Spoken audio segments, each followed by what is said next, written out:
We are back like we never left with a new chapter of One Piece.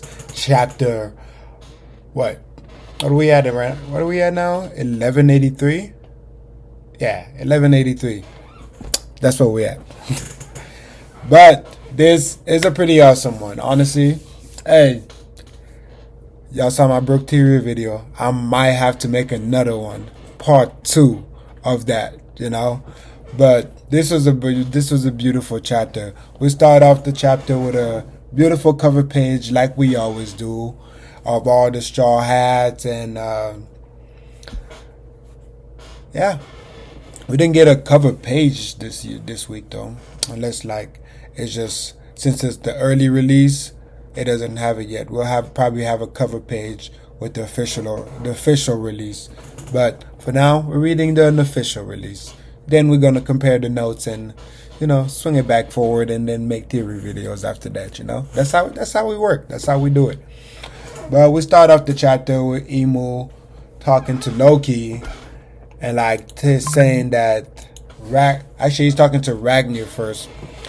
Ragnar is saying, "Oh, you have waited so long to enact your revenge on me." He uses a really weird word I'd never seen before, but like there's like a little translation thing at the bottom that says, "Oh, it means either I or you, so you have been waiting a long time to enact your revenge on me. Is that not so?" But Loki's like, enough of all that chatter, let's get to the action. Let's get back to the action. Then Emu proceeds to say, "Loki, Straw Hat Luffy, you were never destined to serve Emu. So Emu shall wipe you from existence right here and now." You know? Then we get to see, he also says that like, oh, it was the case with somebody named Dosan. Probably another character from the Void Century that we have not yet to meet or see. Or maybe because like we get into like Brook, but I think we've seen his name. But I don't think it was Dosan. Yeah, so maybe it's probably somebody from the Void Century still. So we're seeing your attack from Loki to like block or counter the attack that Emu's actually doing. Loki's attack is, in English, is called Iron Thunder Twin Arm Words. Which, great fucking name. Amazing name. But not as great as Emu's name, who's actually a legendary sword in Norse mythology known as the Blade of Rat. And it's called Graham. Whatever the fuck. You know, something like that. Graham. You know. Then we come back to the West Village. We see Zaza grabbing up the children and stuff still. And you got some giants saying, "Oh, let's bring the kids back and everything." And then you see the kids drowning. And then you get to see the parents rise up again, saying, "We're not going to let you take the children." They're getting ready to fight. And then Killingham says, "Oh, he only got 7. So I think like the beginning, when they first captured the children, it was like 10 kids, right? I'm pretty sure it was like 10 kids. But now he only got 7. But he's like, "That's fine. Let's move," you know? But at the same time, we see Sanji coming back into the village. Well, I don't think he was there before. I think he was over there with Jinbei and them the whole time. I don't think he was at the village. But he comes into the village and he notices Zaza and he's like, "What the hell is that? You know, what is that supposed to be?" Then we cut back to Brook, you know, and like we see the ice that Loki made and froze Gonko in, and we saw that like a few chapters ago, Emo attacked that ice, like hoping to destroy it or like free Gonko, I think, or something of the sort, which honestly freaking amazing, because this is the first thing that Emu has attacked that is not taking damage. So how strong is Loki's ice? That's durable. Like that was a big explosion that Emu threw at that. So like, wow, strongest strongest durability fact in One Piece right now. Strongest durability. It's Loki's ice. It's unbreakable and destroyable. We got it. But we got to Usopp asking Brook why he went to go fight that girl and stuff, like, why he went to go fight that person. He said that he jumped in because he saw that, like, it was something seriously wrong with it. Something seriously wrong. So, like, he jumped in so, like, he could see what was going on. But they ask him, oh, do you know her or something? Was she like an enemy that you fought like a long time ago? And then Brook begins to kind of like tell the story about it of like, no, she's not an enemy. She's someone that, like, I knew from way back in the past. And he talks about like what we knew from before, that, like, she would be like 7 years old at this point, and like how that could be somebody else and stuff, and how she's a celestial dragon now, which 70 years ago. I think all the families should have been, like, already in the Holy Land, right? I'm pretty sure. So how did she become a celestial dragon? Or was her family just already celestial dragons, but they just didn't leave in Mary Joie or had that little bubble mask and stuff? Like, I don't know. Or here's a thought. You know how celestial dragon be, because later on in the chapter we get to see her mom, which I think is her mom. Don't know yet, but we get to see what I would assume is her mom, because she's the princess, and this person is said to be the queen of this kingdom.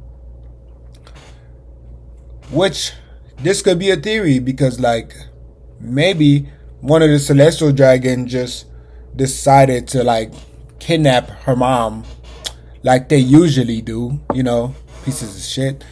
But just kidnap her mom, and then maybe because they like her mom so much, like, they decided to bring her along or something too. Like, they probably, I don't know, they kill her dad. Like, I don't know. We'll get into it. Like, we're going into the flashback right now, so we'll get to see into it. But, like, that's my hot take right now. That's my hot take, that, like, one of the celestial dragon kidnapped her mom and her, because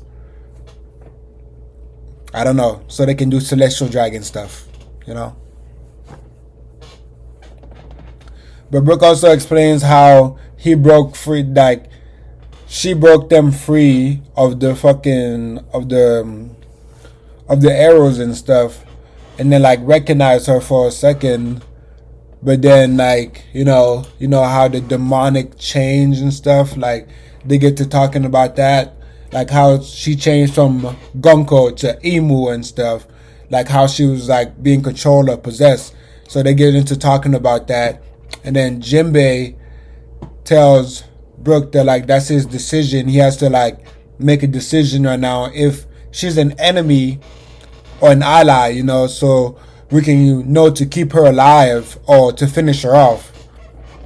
Which, valid point, because they came over here destroying everything, like, you gotta make sure, hey, Brook, is this your homie, or do we gotta do something about this? We gotta pack them up and get them out of here, Brook. So, like, you gotta figure this out right now. Is this your homie, or do we gotta pack her up and get her out? Then we proceed to go into the flashback, because Brook talked about how he was, like, she was too young. She was too young to, like, it was a long time ago. She was a young girl in the now fallen kingdom of Experia? Yeah, Experia. But Brook start waking up everybody, which this leads to the title page, the title of the chapter, which is Good Morning Mermaid. So Brook walks in at 4 a.m. waking up people to this song, Good Morning Mermaid, which I can't wait to, like, this part get animated and, like, hear the vibes. I love Brook's music, bro. New word, that was a hit. Y'all know he was throwing with it. That was a hit, you know. So let's give my man Brooke some props. But they proceed with Brooke waking up everybody, and then the princess. You got some soldiers who probably are under Brooke, asking Brooke to like teach them his sword style, and that he's always doting on the princess and stuff like that. And then we finally get a good look at Brooke 70 years ago. You know, so before even the Rumble Parade, before he got that little scar on his head, and before he had the little scruffies and stuff, like young Brooke, probably, 20 years old, 20-year-old Brooke. Like, same age as what? Usopp? I think Usopp might be 20, something like that. But same age as Usopp is currently in the story, you know? But he's over there singing with the princess, and they go to meet the king while he's talking about the king's wife. This man Brooke is hilarious, bro. He's hilarious. He's just such a great character, man. This man is talking about the king's wife and like how she's the most beautiful person, and like how he's in love with her, and how like it's dangerous love.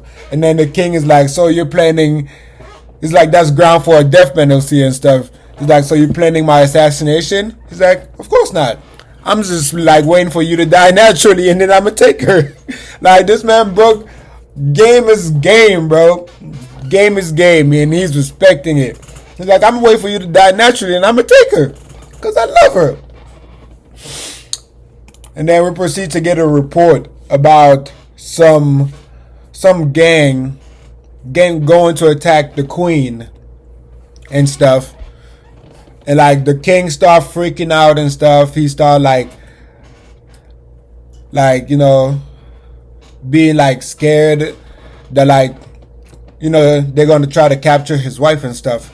But Brooke, cold as death himself, literally is like, hey man, you don't need to worry about nothing.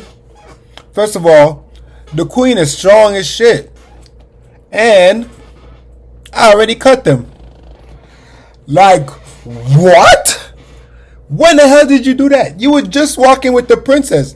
Brooks proceeds to say that, like, oh, he met them at the arbor like a little bit ago, or like a while ago, and like, it's just their problem that they failed to notice that I already cut them. And then we get a legend about Brooks, like, sword technique and stuff, and how it came to be known what it was. And this nigga Brooke is a good looking man. I ain't gonna lie to you, he's a good looking man in his 20s. Good looking man with his afro and everything. It's a beautiful chapter, man. It's a beautiful chapter. So it ends with the princess, the queen actually, being revealed. And it says, one of the Candle former royal escort and experiencer current queen. Queen Candle. Candle. Something like that. But Kindle. But beautiful chapter. Everybody is just all in wow about Brooks humming 3 blocks arrow notch cuts. Like, it was a legendary technique. Everybody was trying to learn his technique, actually. Like, and I'm pretty sure Brooke has said before that, like, he learned that from the king, right? Or like, yeah, the king of the kingdom that he used to serve. So we might get to see that in this chapter, in this flashback that we're getting into. I'm really excited. I'm actually really excited for Brooks' flashback. Like, I'm super excited because you know that, like, once he gets another flashback, now he's going to get a power up as well. And like I was talking about future power ups for Brooke, which I'm going to make another video about talking about that now that, like, we're getting into these flashbacks. You'll definitely be on the lookout for another one of those. But until then, I'll catch you guys later.